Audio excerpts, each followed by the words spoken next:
Hello everyone. It is the last game. Week 3, day 1. Turbo, are you ready?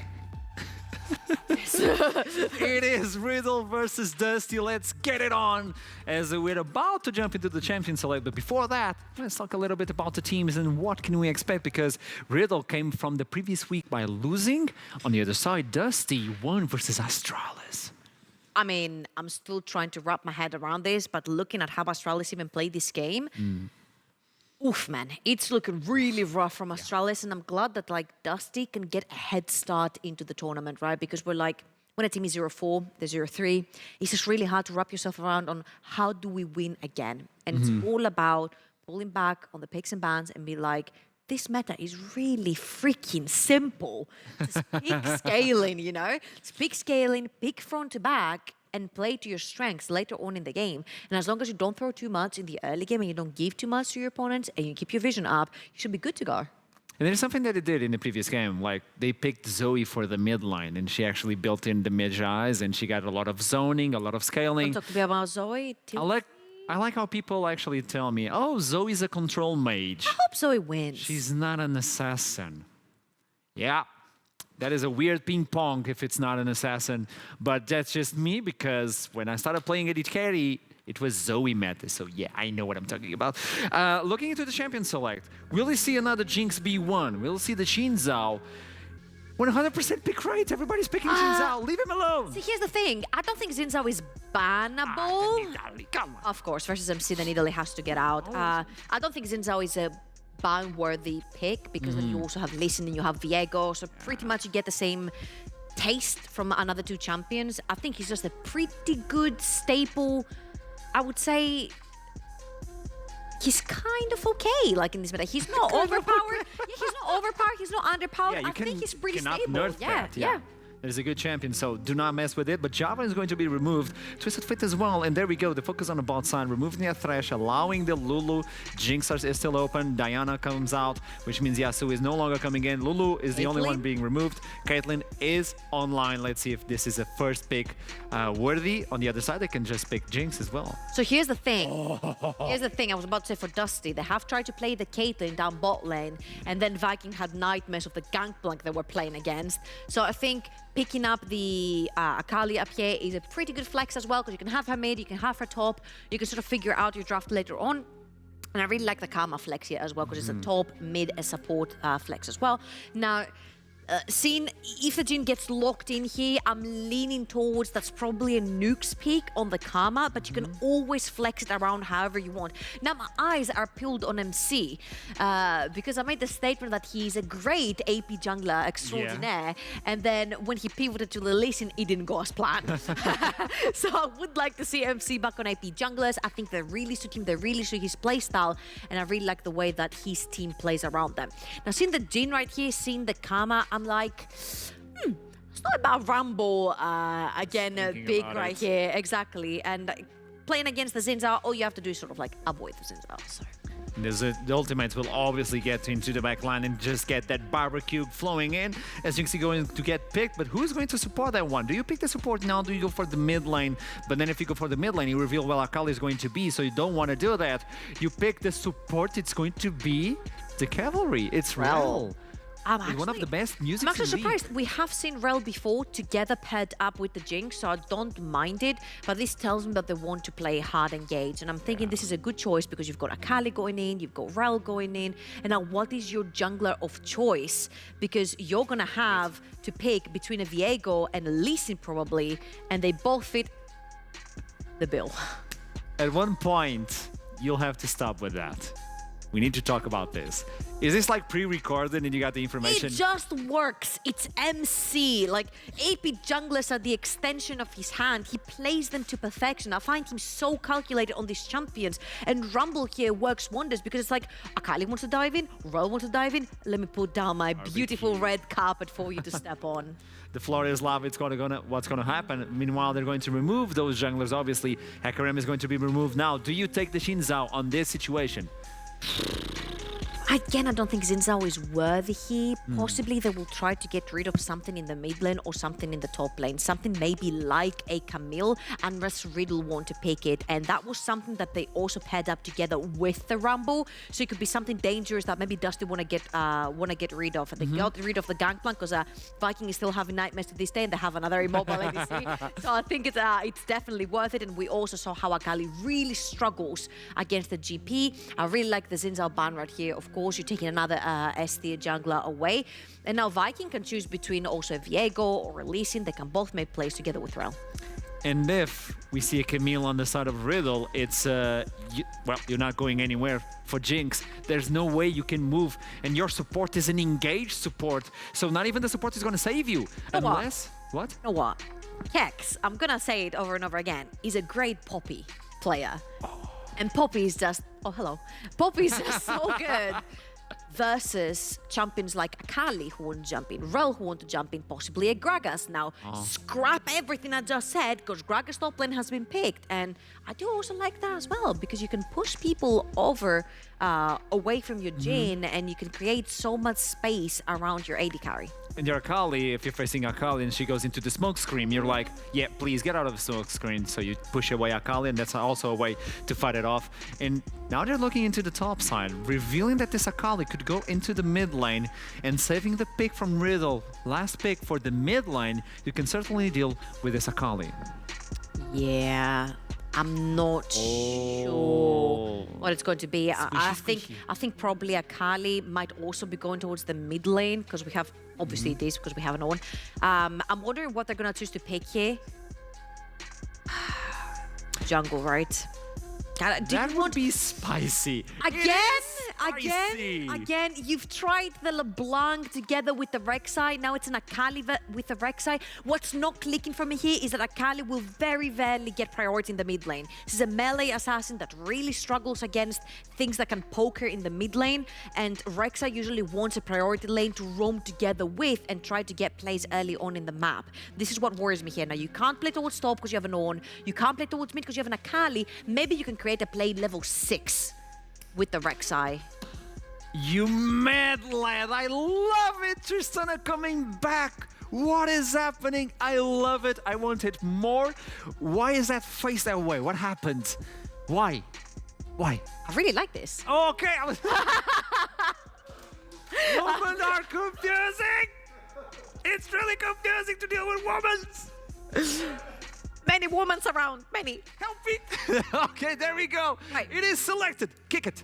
I love the Tristana here, honestly. I think the Akali is just going to suffer so much in the early game to the point where Rek'Sai will have no lane to play through. I mean, where do you really have priority? You're playing Rel into a poke support that Kama is, you're going to suffer. You're playing Akali into the likes of a Tristana, you're going to suffer. And on the top side, you have Ornn. I feel the Rek'Sai pick a little bit controversial because I'm like, man, you need someone to roam with you to make plays. I'm looking at level 6 and I'm looking at mid lane, looking to make that Rek'Sai Akali work. So it's going to be suffering across the entire Summoner's Rift. It is a blessing game for us to finish week 3, day 1. And I'm going to kick it to the casters. Hit it away. Well, clearly, Nymera has literally no hand-eye coordination. What I was going to say is that Archeron, we can take the suffering away from you and instead have Nymera embarrass himself on camera for the edification of everyone else out there. He still doesn't know what that word means. I'm confused by a lot of things too. I can understand, however, in defense of the Rek'Sai, if Rumble is ever found by Viking, you're dead, son. Like, you run into them, they knock you up and you die. Now, that doesn't mean that Rek'Sai is going to have... He's back! Sothoch, Devourer of Worlds. Well, actually, what is it? Destroyer of Worlds, Devourer of You made the name. I did make the name. Look at him. Look how terrified. Look at those soulless black eyes. Almost as soulless as Rek'Sai's gaping maw that is going to try and devour as many people as they can.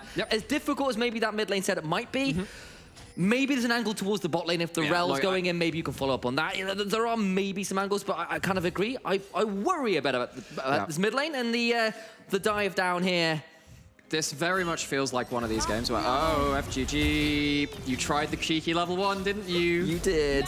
Mounts back up, uses the Ferromancy to create herself a metal horse and rides right on out of there. Okay, FGG. I love this play, actually, because actually we cast some of their very first games back last split when they were in the UK EL qualifiers. Yes, and then way they, back like, when. Jumped straight up to NLC, going through like UKL, UKLC, straight up to NLC. They've kind of like this mega Div 3 to Div 1. Div 3 to Div 1 ERL kind of speed run, and they're back here again in the NLC.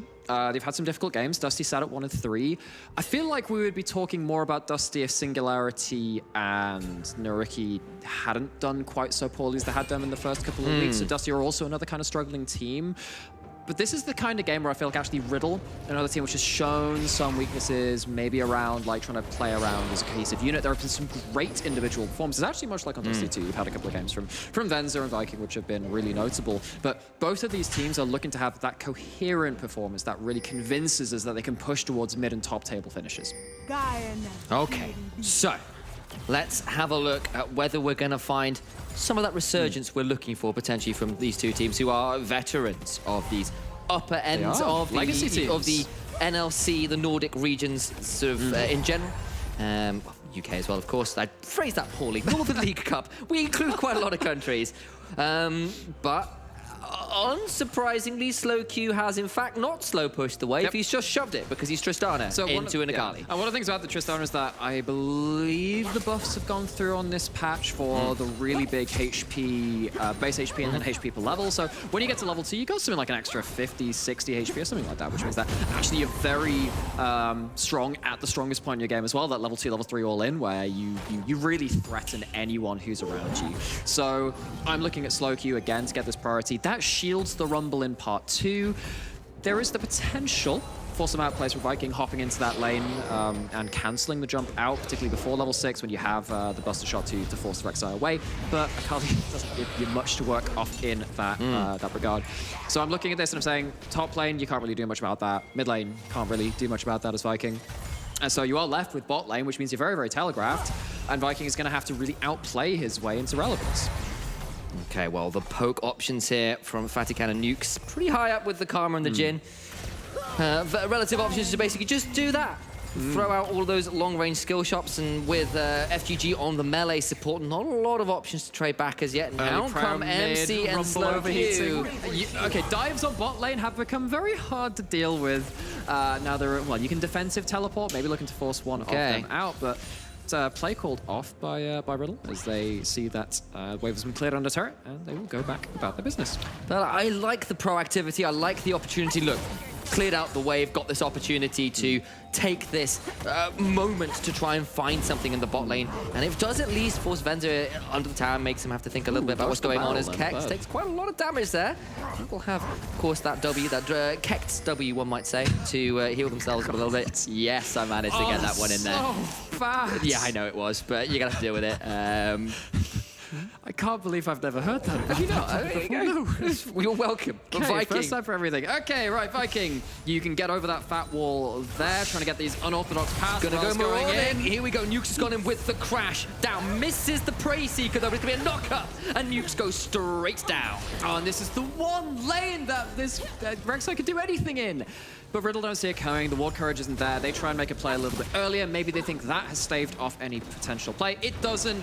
Karma goes down, and the kill goes sadly to the Rel, but it's still extra pressure away from Riddle in that bot lane. And of course, now you've got the Rek'Sai with some kill involvement too.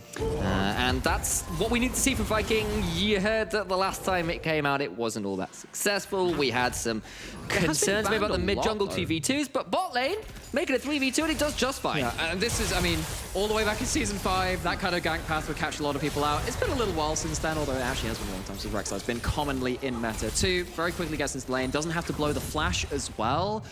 So now with Rek'Sai getting back out of the map and continuing to clear their kill threat is still very much available with that summoner available.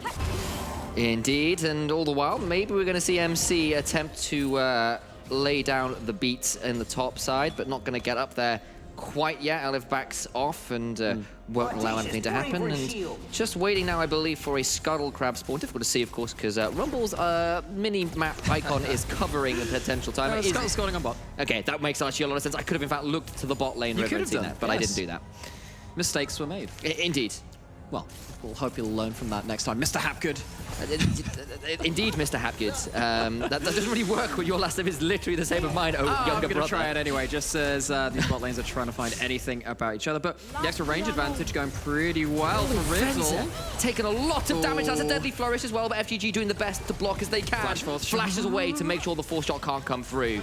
Oh, and just as we said, okay, 2v2 going a bit better, got the first kill down, that's all great. Well, doesn't really help that you're getting outranged and just getting outspaced in that lane, really.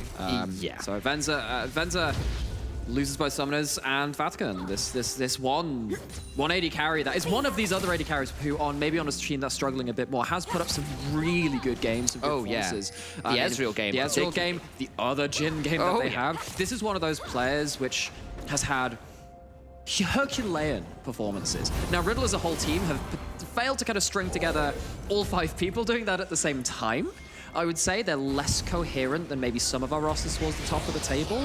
So that's really what I'm looking. That's kind of like my my kind of short list for stuff that I want to see from Riddle in this game. Can you get every cylinder firing at the same time? Okay. Well, they've got a few cylinders firing right now. And Viking is going to take this opportunity to smite away that first dragon, secures it, gets level 6 off it as well, and that is a nice little sneak away with both bot lanes reset, and something to be garnered there. And it is a modest gold lead to Dusty right now off that first blood, but little else to write home about, and kind of just waiting for MC now at level 6 as well to maybe start looking for some ganks with that equalizer in tow. So, and again, now you're into that Jinx without something like a Thresh, without something like a Karma or a Lulu to mitigate some of that red carpet, the one of Doom. That's going to be really important to track. Of course, there is potential to fire back from the other side. Both teams have that backline access ultimate. One's in the Ornn ult, one's in the Equalizer. But I'm really interested now in actually seeing how Kex can help set up for that equalizer. Because that's the one thing I'm kind of sat there like, okay, besides the Jhin W landing, Gragas is the person that can really lay down the hurt so the equalizer gets full value. Okay, so got to see whether that will play out. Namera's left that one on the table and what he'd like to see from it, but we'll get that chance as FGG and Nukes turn up towards the mid lane to try and help shove this out. But of course, slow Q plus Nukes on the Karma gonna probably earn that priority significantly easier considering the champion's involved, and that herald is started by MC, and might be time to start seeing some of those level 6s come into fruition. Viking goes across the wall, tunnels over, and slow Q has got a rocket jump out there to avoid being ganked. So this is really dangerous when things do, kind of, you know, like in last game, we kind of use this terminology in terms of like, actually, is it just like a single direction that you're fighting from? Are you fighting on multiple flanks? If Viking manages to catch someone out on the side with a Dirk, with the ability to use that ultimate and just single someone out, that's really good value out of that backside, particularly if it's someone like MC as well, who needs to be managing their heat very well. If they're forced to play defensively and try and disengage, they lose a lot of value for their own team in this phase too. Okay, so opportunity cost as well here for the Rift Herald take by Dusty. Vatican did roam up, had to roam straight back down in mid lane, didn't get a lot done in that time. At least Slow Q got a plate and a half in the mid lane, but that's not the 2 plates that you kind of want to try and trade if you can, if you're not going to contest Rift Herald, and I feel that probably Dusty get the better edge of that one. And as much as Tristana is a strong early laning champion, it hasn't made its way into anything of a CS lead as well. Kex is under the turret, Nukes is there to support them, so dive shouldn't really be successful, nor is it attempted from Dusty. Again, we see this a lot today from NLC teams. Ooh, here we go. First equalizer. That's equalizer coming down, and Backland has to immediately Shuriken flip out of danger, and does so, but that's equalizer down, and alongside the Buster shot, actually, just not enough damage. Yeah, that's 2 ultimates using... You know what I was kind of saying, actually? A lot of this game, this game day, actually, from the NLC we've seen, a lot of teams, like, just kind of poking at plays, but not really committing to them. Riddle have enough of that, and they just try to throw everything at the Akali, who has too much mobility, and they actually waste 2 ultimates for it. The question is whether Dusty can kind of use this lapse in very important ultimates from Riddle being down to actually achieve anything themselves. Because at this point, I'm looking at almost going to get to level 9 on the Rek'Sai, has the ultimate again. They're really strong at this point. They do a lot more than the Rumble in that isolated matchup, but they haven't found a way to leverage it. Not yet.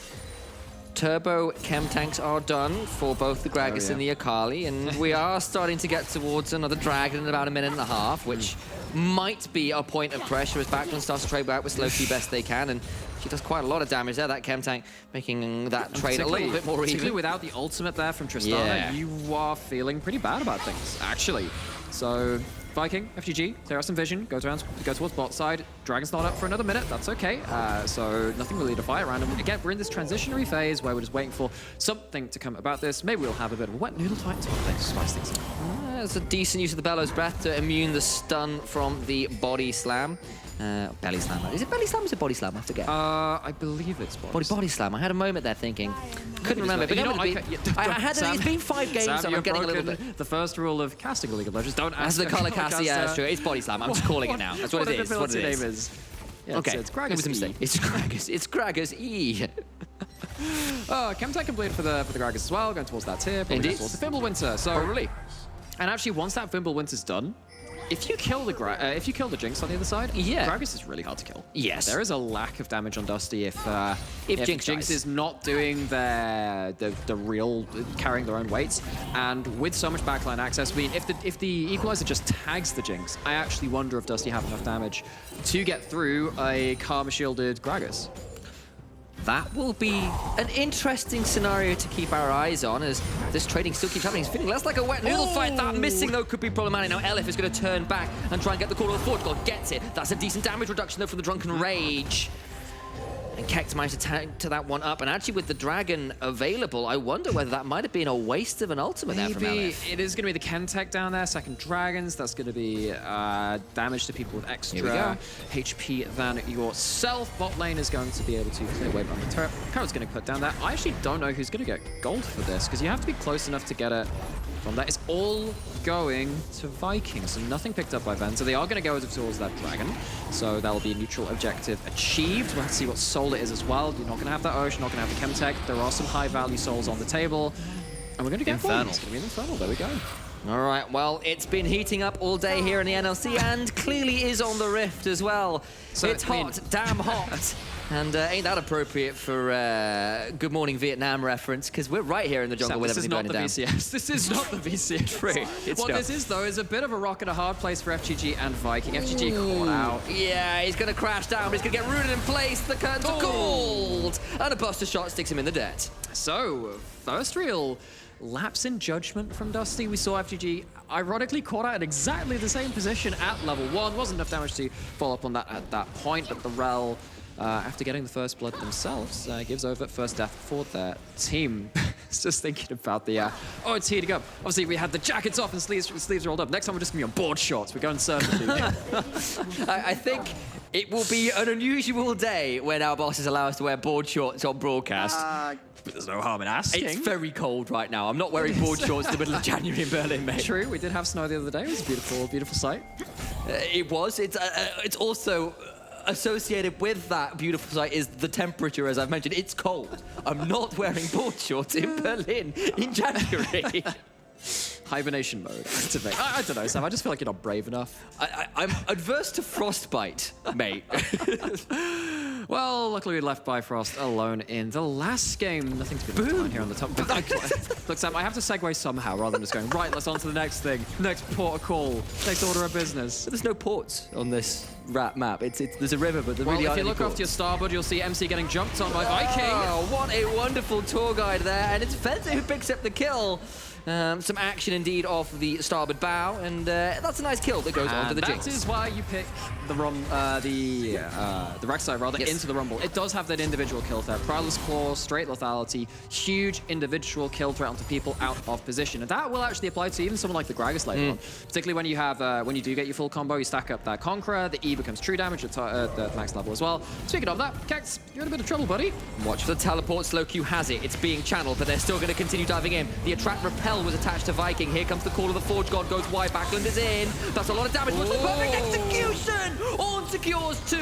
It's a 1 taken back as Venza falls. But now Nukes and Fatigan trying to trade out best they can. MC's around, opens the curtains. Watch for MC, he's got an equalizer. It's time for some vengeance for him dying in the river earlier. Elif stays alive. Watch for that tether coming through, but it isn't quite enough. Renewal will not land. And indeed, they do escape for now. MC, Nuke still chasing. Viking over the wall is checking that out with the tremor sense. And Dusty get out with the man advantage. Okay, so gonna go straight back into replay of that. So again, we're gonna say, oh right, Kex. Okay, so he's used up his W, doesn't have the damage reduction at this point. Gets really dangerous. Of course, Viking has the ult. Well, actually doesn't have the ult. That's actually the big thing here. Don't have the ult to reset tower guard, to have all of that extra ability to execute people. Venza just about miscalculates tower aggro. And at that point, without the Jinx, you're like, okay, fighting retreat once again. Said that a couple of times today, and it happens once again. Jhin Rumble is a really nasty combo for pinning people onto that red carpet, and it's a bit of a miracle actually that this doesn't end up being worse for Dusty. Indeed, I've got to call that out as well. I appreciate the bloodthirsty gale force forward there from Venta, but the immediate flash back out of tower range was perhaps a bit extreme. Oh, well, he gets himself a kill out of that, so that's going to be more gold to the Jinx, and I feel like Jinx is in a real position this game, as we said, to be that solo carry threat. The question is, of course, what you can do against the likes of MC on one of these AP junglers, which Trouble has championed so much over the last couple of weeks of NLC. And like we said, just tagging someone with that Rumble ult might be enough to force this Jinx out of a place to do meaningful damage in the team fight. And if you don't have that, Dusty are very much struggling to finish off these kills. Also, the more I'm seeing it, the more I'm appreciating Rel and Rek'Sai as the combo, because you attach the attract repel to Rek'Sai, who goes in, you attract repel, then you knock up, and then you can do that. You could do that with your Kali as well. You've got a lot of really good dive targets that attract repel will, offer really good value with here. That's a very good point. That's kind of fun. I mean, the problem is that it feels like Dusty have like the ability to pick people off around the fringes and in rotation. And again, at this level, when we've had teams which aren't quite as coherent right now, they've had some struggles with their macro play or some individual mispositioning. That can become very important. By the same logic, though, if you overcommit to that and you make the mistake, you put the first foot wrong, that Jhin ult, that Rumble ult, it punishes you so hard. The damage advantage is on Riddle when they have enough people at the play. I do have a town crier proclamation put out. Hear ye, all Infernal Drake #1 will be spawning now. It's time for an Infernal Soul point fight, and I think Riddle do not want to give this one up. So FGG has the flash. You can see him angling for it. He's really trying to fish for it. Vatican maybe trying to bait that in, has the flash himself, but again, you can kind of sense the tension building. Nothing's landing right now, and of course you have to watch out for that Gragas ult on the disengage. Karma E comes in first, saves the explosive cast from having to buy more distance for Riddle. What this does mean is that Riddle are pushed out of the river. Okay, Act 2 of this dragon fight, go. Here we go again. Watch for the summoners. Rek'Sai and, of course, Ornn don't have those available, but FGG does. It's the Magnet Storm. Fatican flashing out. Does now start to think about turning around with that deadly flourish. Secures the Rel, who traded her life to go in. Now the curtains call Elif in danger. On the other side, Backland and Viking have not managed to secure either of Kex or Slowq. And the engage just goes awry for Dusty. And they do go too deep. They do stay too long, and Riddle punish with their longer range follow-up and the damage which is left over. Actually, I thought that play started pretty well for Dusty, but they're gonna lose the dragon for it, almost certainly. They're pulling it out of the pit, so there's no opportunistic steal coming through. Riddle find themselves a very important victory at this kind of point in the game where it feels like there is a lot of value on the picks like the Rek'Sai, on the picks like the Jinx starting to pop off with their ultimate too. Gonna go back to this because this was good communication by FGG and Backland to actually be like, okay, we've landed the Shuriken, let's both go in at the same time. And actually, they did get the attract repel. It's not the Rek'Sai, so they can't be flying in to do that. But Slowq gets out, doesn't get to do much damage in this team fight afterwards, but it's not like anyone from Dusty's doing huge damage either. Turnaround comes in. Elif stays too long, and of course Backland is on very low HP too. There's no sticking power in these fights. And the fact that Fatigan does get to flash out, does get to immediately throw out that deadly flourish, is so huge. He's now 2-0-1. He's now a threat again. This guy, somehow, some way, is always relevant in these games. Yeah, and, I mean, maybe there'll be talk of MVPs and stuff like that later into the split. Of course, have something, I'm sure a lot of people have very unofficial views of that too. But in terms of importance to their team, Vatican has been almost undeniable for Riddle. If you don't have this AD carry on this team, they wouldn't be doing half as well as they are. I'm really a big fan of the results which he's managed to pull out, the forms he's managed to pull out, and he is in a position at 2-0-1 Dusty once again take control of parts of this game. Okay, so we have got ourselves a Rift Herald summoned in mid, probably because it was about to time out. It's not exactly the most exciting position of that poor old Shelly. I think Shirley now is its second one. Shout out to Atlas for that one. The names are very important, and it does just die miserably in mid lane. So we've got, well, what was the duck called again? Skothox, Destroyer of Worlds, Devourer of Breadcrumbs. So we have that and then Shirley. Shirley, yeah. Okay, cool. Well, there is a real breadth of naming conventions among the occult creatures of the Rift, it seems. And, I mean, I wish we had more to talk about, but it's just ping-ponging waves between mid lanes, trying to look for that priority. And I think, again, Dusty, they're not really going to be emboldened to commit to a play unless someone's really caught out from Riddle. So this is going to start from getting some kind of vision around the corners. You can see that with Dusty just getting on the top side of mid right now. Watch out for there. If someone becomes just a little bit separated, that's where I'm seeing the first big plays start coming across. But then of what we've seen is actually, typically so far, Dusty have overdived to get them. That's been punished in turn. Okay, so checking over at things like summoners, pretty much everybody aside from FGG, who's down to the Hex Flash, has all their summoners available. Vatican as well, also down both of his, so potentially still a target, but there's still a little while until this next Infernal Drake, which will be, I suspect, our next real breaking point, our point of conflict, and some of these towers now finally starting to fall. It's taken 21 minutes, but we finally had a tower falling. It's really funny that you mentioned like Good Morning Vietnam and stuff like that, because you know, I've watched a fair bit of ECS myself. Sure. We're talking about, there's nothing really to fight about. I'm so used to some regions. People going like, anyway. Nah, we're going now. And I feel like Riddle tried that very early into the game with their ultimates. Speaking and actually, technically, might be getting that right now. They've got an option. There's still the perfect execution. There's the attract repel. He tries to flash out. It doesn't quite secure the kill, though. The Mega Deathlock goes wide. But there is still the ultimate from Viking to secure that one. Gets along and gets out. Okay, there we go. Kill, tower, clean victory right now. But what is this going to lead to? Can Riddle once again punish the delay? They've caught FGG out with the equalizer. He's still got the crash down, gets over the equalizer, gets rooted in place by that deadly flush, but there's still a heal. So much damage! What's that fourth shot? Not quite enough!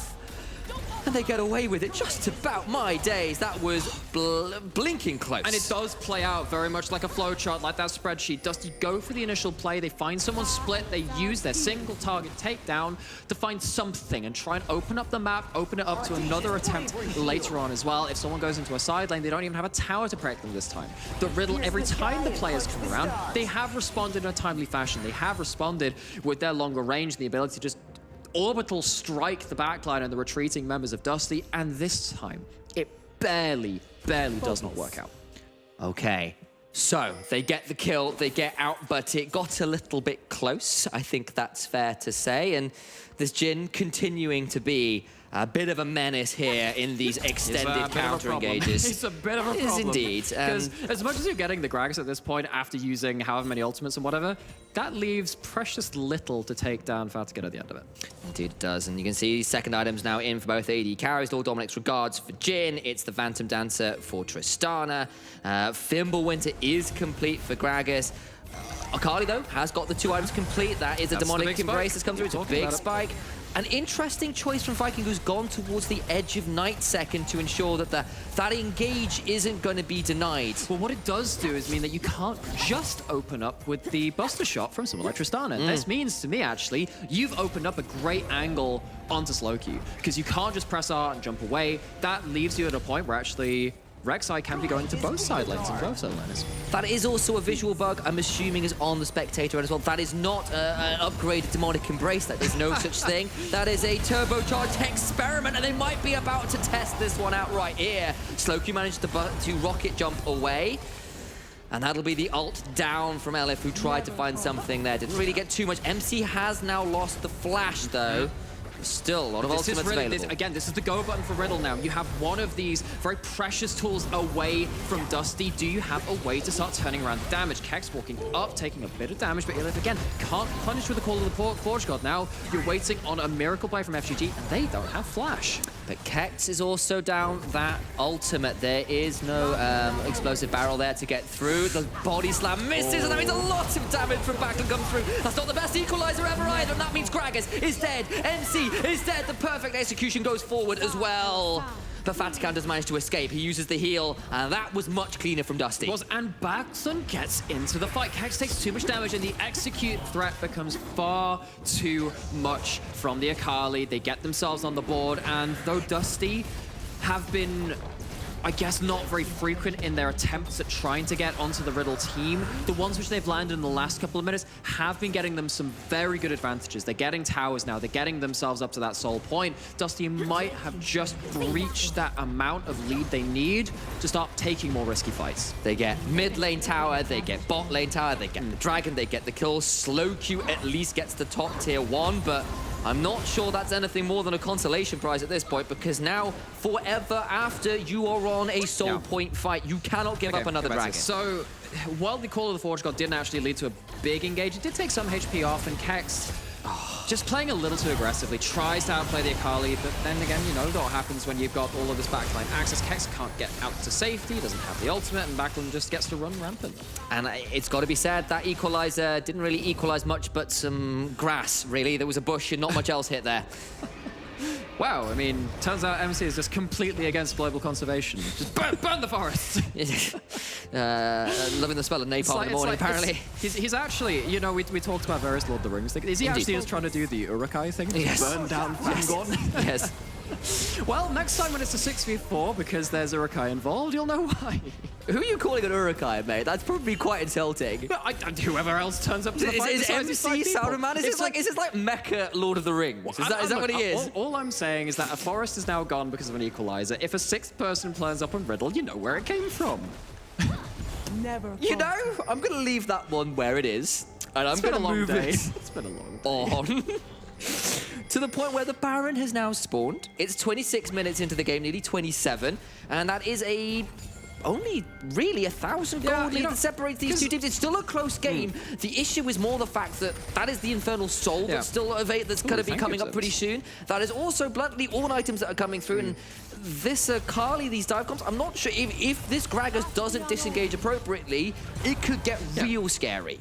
What you can see, though, is that the gold is actually fairly even across the board. It's increases in each of the roles, but not enough to really break things out like, oh, gosh, we've got to deal with a 3-item jinx this early into the game, blah, blah, blah. Yeah. But I have to say, after that last fight, you know, I was like, oh, maybe they finally crested this one advantage they need to carry over into this game and stuff. And yeah, it's actually not that huge. The Ornn items are probably more impactful than the gold at this point. Oh, yeah, completely agree. See which ones are going to be upgraded first, because, of course, there was a bit of a visual coming on. The Seaman's going to come in to... Welcome back to Season 6. Yep, that's some good old Frostfire, Sunfire antics right there.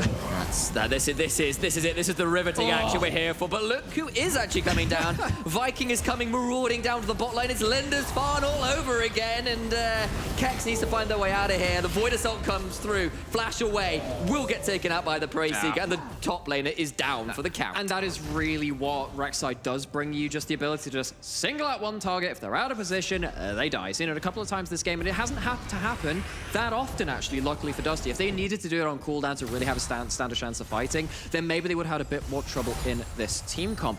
However, Vikings managed to find some impactful picks, finds another one there, which just allows... Well, I mean, actually, it doesn't lead to that much. That's the whole thing. It's just a pick. It gets rid of the flash. It's just a pick. It's a little bit more gold, but it is a feel-good moment.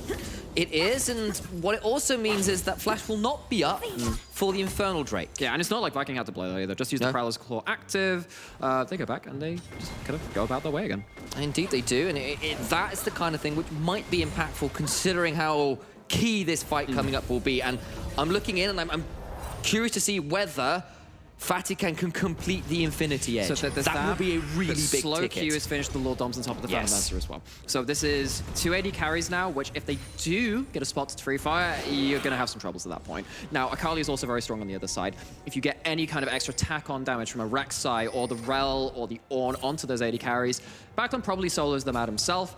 That's going to have to be something which is really, really important to watch. Oh boy, I was about to say, slow Q, Rocky jumps a little early, there's a Prowler's Claw, there's a knock-up, there's a track repel, and shut down. Slow Q is dead. It's still going to be dead by the time the dragon comes up. LF is going to be tanked up, but he's so tanky at this point. They're going to get the call before he's got the turnarounds coming through. So much damage, so many knockups, and this call is going to come straight out of the Who. You can see this album going straight to #1. MC's down as well. That's everybody on the side of Riddle just gone. Just out of nowhere, Dusty explode into this game. It's an overpick onto Elif. The Orn survives, gets knockup after knockup, gets the searing charge, every Brittle Pock you could ever want. And that's 5 kills. That's a Baron going down. Dusty, I think they've just broken open this game finally. It's gorgeous stuff. Let's look at this again, because I thought Elif, they thought he was going to be dead here, right? They thought they were going to catch him. He just takes so much damage. You do have the Jhin here, but Jhin is not the best tank killer. Does have a Lord Doms, but it's not enough at this point. They blow a flash out of the Orn, but it's not even close at that point. Then the follow comes through. Jinx has got the resets. You use an equalizer a little too late. It's a party carpet at that point, and it's one which is being held for Dusty. Yeah, the red carpet was laid down, and Akali went, "Thank you." That's great. That's exactly what I needed. My reputation precedes me. Indeed, and there was no way to disengage that Akali at that point. Went flying straight onto Fnatic and went flying onto MC. They get the kill. They get the Infernal Soul as well. And Dusty now are about as strong as they're going to get in this game. Yeah, you've got a Shadow Flame onto Backland. You've got 2 AP items down. Yes, that's an ult onto Venza, but he's not taking enough damage. Venza's just dead. He's down for the count. He's losing every rap battle he enters. FGG gets another engage. That is another Magnet Storm, and with the Gale Force upgraded to the Typhoon as well by Orn, you can hear the Met Office calling from here. This is a Category 5 disaster for Riddle. Oh, and it's a bit of a Magnet Storm and a teacup, and it's one which is half empty for Riddle. They don't have to, well, they're not going to be optimists at the end of this one. Kex has to watch the Rek'Sai slowly but surely head towards them. Venza! Ooh, that's a lot of damage, but there's the Buster Shot coming through, but the Ignite is on. Stopwatch comes out, Slow Q will survive, the thumbs up comes through. This is fine, he says, as literally his base burns down around him, and he's on fire as well. He'll time it out, but the structures are falling, and Dusty will come along to tie up the score with Riddle. 2 to 3 each of them. And they'll be joining themselves, but I have to see what happens in this 2. Can they finish it? Nexus is bare. Still just about here, Slow Q's diving in, and maybe I've spoken a little too soon, but maybe not, as it's a double kill onto Backland at the back end of the game. And it's going to be Fatikan onto that base, trying his damnedest to stay alive on the fountain. One final kill goes over to Venza, and Dusty secure it after a brilliant series of plays to get that ace and Baron. And can I just say, I really appreciate how exactly when the Nexus falls, the scores update under the names draws them even with Strel's talent as well after the loss earlier today. So we have a real scrum in the middle of the pack now. This is, you know, considering all of our takeaways from week 1 and week 2, where we did have, you know, this kind of like this clear divide after week 1, it is an absolute mess now. Pay no attention to that. The mess is here. Astralis, Riddle, and of course now Dusty all in that section we've just talked about. Dusty with a steel chair. Exactly. My God, he's coming in. It's Hell in a Cell all over again, apparently. But never mind that. We're going to cut to a break. And when we come back, we've got ourselves things like a post-show and some interviews and lots of fun things to stick around. Even if the games are over, the entertainment isn't. We'll see you soon.